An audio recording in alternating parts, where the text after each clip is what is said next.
पता है कि आपके गुर्दे आहिस्ता आहिस्ता ख़राब हो रहे हैं और आपको इसका कोई अंदाज़ा भी नहीं है। अक्सर लोग सिर्फ तब जान पाते हैं कि जब प्रॉब्लम क्रिटिकल स्टेज पर आ जाती है। आज मैं आपको बताऊंगा 6 ऐसी चीज़ें जो आपकी किडनीज को साइलेंटली डैमेज कर रही हैं और साथ ही उन चीज़ों का कि कैसे आप खुद से बच सकते हैं ताकि आपकी किडनीज हमेशा हेल्दी रहें।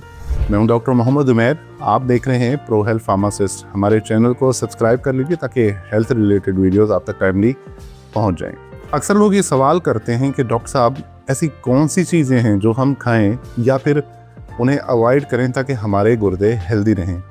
अक्सर हम सुनते हैं कि यार इस बंदे के गुर्दे फेल हो गए हैं, डायलिसिस पर है, मगर क्या आपको पता है कि बहुत कम लोग सुनते हैं इस बंदे के गुर्दे धीरे धीरे ख़राब हो रहे हैं। फैक्ट तो ये है कि गुर्दे काम करते करते डैमेज हो जाते हैं और अक्सर लोग इसको इग्नोर कर देते हैं। गुर्दे का काम है आपके ब्लड को फिल्टर करना, वेस्ट प्रोडक्ट्स को बॉडी से बाहर निकालना। अगर ये काम सही से ना हो तो आपको आहिस्ता आहिस्ता इसके सिम्टम्स नज़र आने लग जाते हैं, यानी वज़न अचानक कम होना शुरू हो जाएगा, भूख कम लगना शुरू होती है, आंखों के नीचे सूजन शुरू हो जाती है, आपका जो पेशाब है उसका रंग चेंज हो जाता है, हाथों और पाँव में सूजन पैदा होना शुरू हो जाती है, स्किन पर खारिश होना शुरू हो जाती है। अगर आप इन सिग्नल्स को इग्नोर करते हैं तो गुर्दे डैमेज हो जाते हैं। अब